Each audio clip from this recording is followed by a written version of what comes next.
TV La Capitale, la chaîne des régions.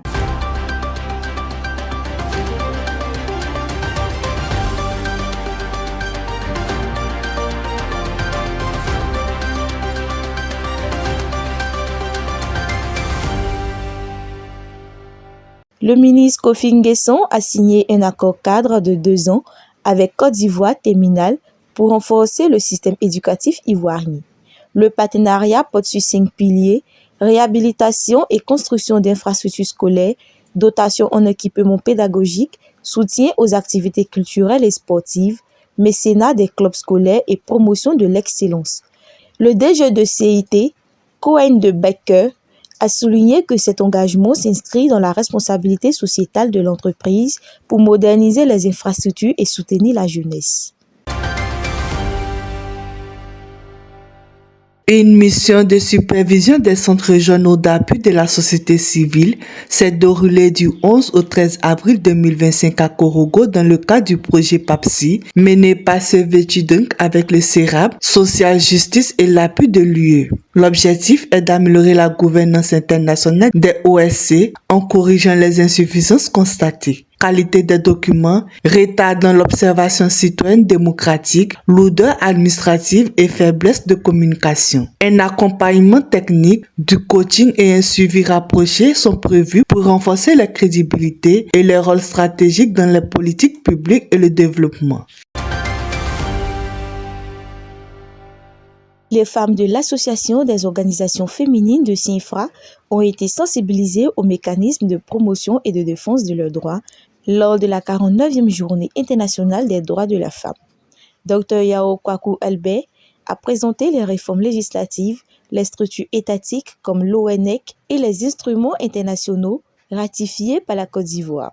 Il a aussi noté la hausse des cas de VBG déclarés liés à une meilleure accessibilité des dispositifs de signalement. Les populations de Sepenedioka ont organisé une cérémonie d'hommage au député Koné Lassina et au personnel du centre de santé rural pour leur action ayant amélioré les conditions de vie du village. Le député a rappelé son engagement aux côtés des populations rurales, tandis que les habitants ont salué la construction du CSR équipé et le dévouement du personnel médical qui a réduit le taux de mortalité infantile. Une cérémonie d'hommage a été organisée le 11 avril 2025 à l'école catholique Saint-Joseph-Isé de Bandoukou pour Tolzé Kofi II, chef central de la communauté Nafana, décédé le 25 décembre 2025 des suites d'une maladie des dents aggravée. Autorités administratives, politiques et religieuses, le préfet des régions Kofi André ont salué son rôle de rassembleur et sa collaboration avec l'administration. Selon la tradition Nafana, sa disparition est symboliquement invoquée comme un mal des dents et donne lieu à des rites spécifiques menés par les initiés avant les funérailles. L'intérim est assuré par Lobognon Koné, chef des notables du quartier Nafana Katogu. La succession interviendra après une année de deuil conformément aux coutumes. Le commissariat de police de Diokwe a organisé un repas de corps pour célébrer la solidarité et la fraternité entre les agents de police et les autres corps de FDS. La cérémonie, qui a réuni autorités et forces vives locales, visait à raffermir les liens pour une meilleure sécurisation des biens et des personnes. Plusieurs agents de police ont également été distingués pour leur excellence et leur esprit d'équipe.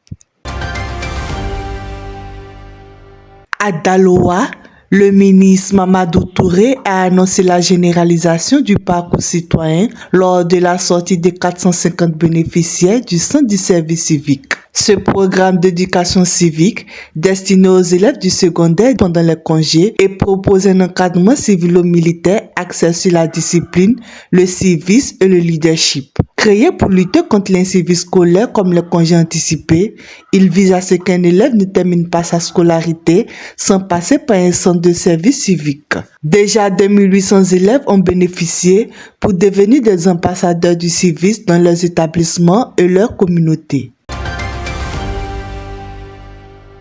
L'INP-HB de Yamoussoukro a abrité une conférence internationale sur l'IA et les sciences de données appliquées à l'éducation, réunissant experts et chercheurs de Côte d'Ivoire, Togo et des États-Unis. Les échanges ont porté sur les opportunités et les risques de l'IA, la nécessité d'une éducation à son usage et les enjeux éthiques. Les participants visent des recommandations pour une intégration maîtrisée de l'IA dans le système éducatif ivoirien. Lors de la 3e journée du Samandjé Festival à Abi, le président du CEGEC, Eugène Aka Aolé, parrain de l'événement, a exprimé sa fierté face à la maîtrise et à la valorisation de la culture Agni-Sanwi. Il a salué la prestation de la danse abondante par le groupe Kotoko Sampé et l'engagement des populations à préserver les traditions malgré la modernité. Il a aussi récompensé le vainqueur du concours de Tam Tam Parleur. Le festival s'est ouvert le vendredi pour s'achever le lundi. TV La Capitale, la chaîne des régions.